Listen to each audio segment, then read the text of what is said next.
Maandiko ya kupoza. Hesabu sura ya 5 na mstari wa 21. Hapo ndipo kuhani atamwapisha mwanamke kwa kiapo cha kuapiza. Kisha kuhani atamwambia huyo mwanamke maneno haya: Bwana na akufanye wewe uwe laana na kiapo kati ya watu wako. Hapo Bwana akufanyapo paja lako kupoza na tumbo lako kuvimba. Mathayo sura ya 4 mstari wa 24. Na habari zake zikaenea katika Shamu yote, wakamletea wote waliokuwa hawawezi, walioshikwa na maradhi mbalimbali na mateso, wenye pepo, wenye kifafa na wenye kupoza, akawaponya.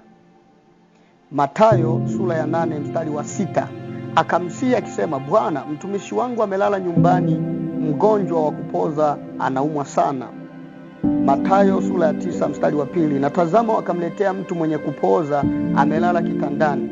Naye alipoiona imani yao, alimwambia yule mwenye kupoza, jipe moyo mkuu, mwanangu, umesamehewa dhambi zako.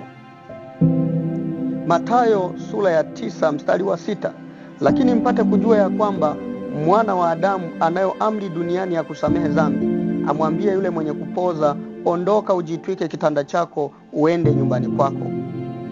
Mathayo sura ya 12 mstari wa 10. Na tazama, yumo mtu mwenye kupoza, mwenye mkono umepoza.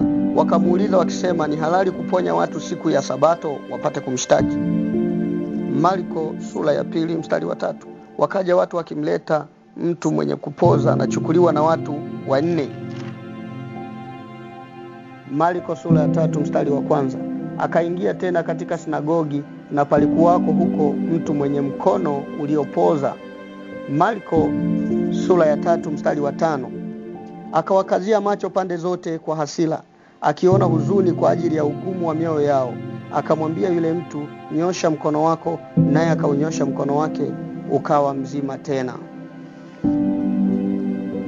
Luka sura ya 5 mstari wa 18. Na tazama, wakaja watu wanamchukua kitandani mtu mwenye kupoza, wakataka kumpeleka ndani na kumweka mbele yake. Luka sura ya 5 mstari wa 24. Lakini mpate kujua ya kwamba mwana wa Adamu anayo amri duniani ya kusamehe dhambi, alimwambia yule mwenye kupoza na kuambia, ondoka, ujituke kitanda chako, ukaende zako nyumbani kwako. Luka sura ya 5 mstari wa 25. Mara hiyo akasimama mbele, akajitwika kile kitanda alichokilalia, akaenda zake nyumbani kwake, huku akimtukuza Mungu. Luka sura ya 6 mstari wa 6.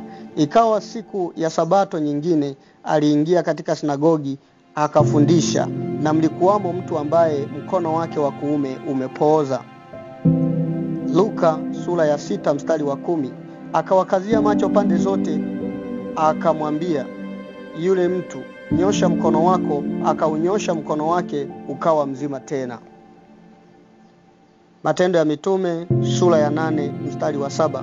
Kwa maana pepo wachafu wakawatoka wengi waliopagawa nao, wakilia kwa sauti kuu, na watu wengi waliopoza na viwete wakaponywa. Matendo ya Mitume sura ya 9 mstari wa 33. Akamwona mtu mmoja huko, jina lake Ainea. Mtu huyo amelala kitandani miaka 8, maana alikuwa amepoza. Waibrania sura ya 12 mstari wa 12. Kwa hiyo inyosheni mikono iliyoregea na magoti yaliyopoza.